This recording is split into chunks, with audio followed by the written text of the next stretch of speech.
I have subsequently made clear in every public statement on the matter. Your actions made it clear, General. Let me ask you one last question.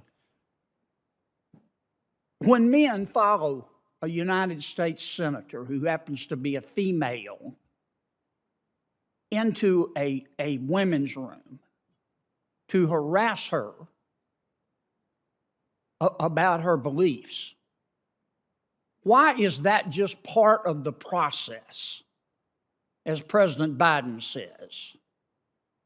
But when a parent goes to a school board meeting to protest that her child is being taught that babies can be white supremacists, is subject to FBI prosecution.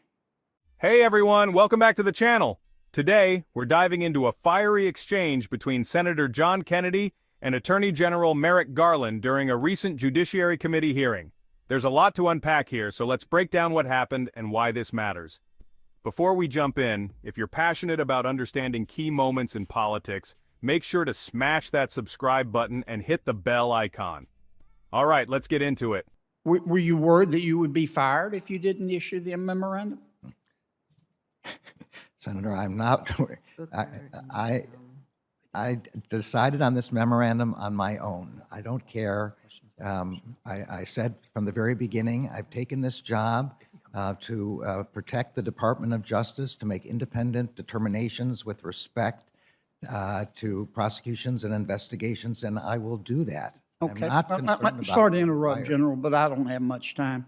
Now, when you got the letter from the White House that prompted your memorandum to give the FBI new duties in making sure our parents aren't dangerous domestic terrorists, you didn't investigate, before you issued your memorandum, the incidences cited in the letter, did you? Look, I took a statement by the National Association, which represents thousands of school board members, when they said that they were facing violence and threats of violence, and when I saw in the news media reports.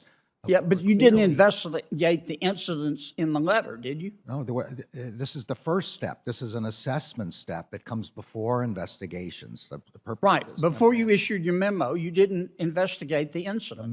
The memo is intended to begin assessments. It is intended to in fact, most of the incidents in the letter did not involve threats of violence, did they?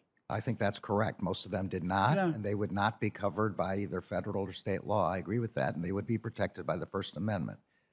But threats of violence are not covered by the. Can we agree that we have thousands, tens of thousands, maybe hundreds of thousands of kids growing up today who are more likely to commit a crime and go to jail than own a home or get married? I don't know about the comparative statistics. I do know there are too many people who are committing crime. And one of the reasons for that is lack of parental involvement, isn't it? I think parental involvement is essential. I think it's the key both to bringing up good kids. So why do you want to issue a memorandum listing incidents that you didn't investigate, that anybody who has any fair-minded knowledge of the world knows is going to have a chilling effect on parental involvement with respect to what their kids are learning at school? I just want to be clear again, Senator. My memorandum did not list any of those incidents. Come on, General, we both know this had a chilling effect. You don't think there are parents out there in the real world that said, oh my God, maybe we shouldn't go to the school board meeting, there'll be FBI agents there? We live this isn't La La Land. I tried to make as clear as I could, and now I have subsequently made clear in every public statement on the matter. Your actions made it clear, General. Let me ask you one last question. When men follow a United States senator who happens to be a female into a women's room to harass her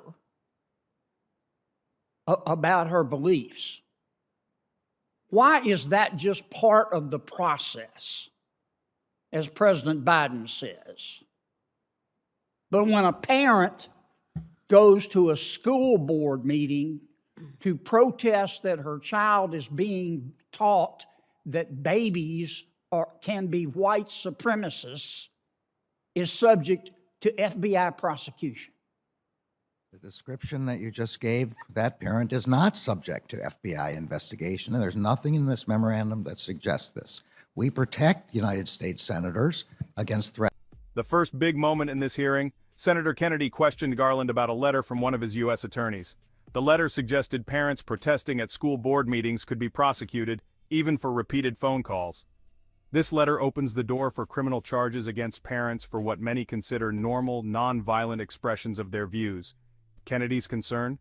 That this was taking things way too far. Now this is where things heat up. Kennedy implied that the National School Boards Association, NSBA, was working with the White House to craft a letter.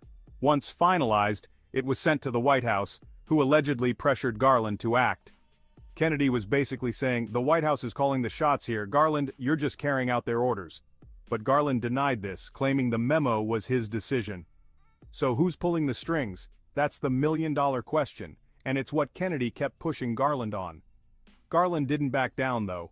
He said he didn't talk to the White House about it at all. His reason for the memo was clear, to protect public officials from violence and threats of violence, but he claims the rights of parents to voice their concerns at school board meetings should be fully protected. Now think about that for a second. He's saying his memo was only about violent threats, but Kennedy wasn't buying it. To him, this was more about intimidating parents and stifling free speech. If you're finding this breakdown helpful, give this video a thumbs up, and don't forget to subscribe for more insightful content.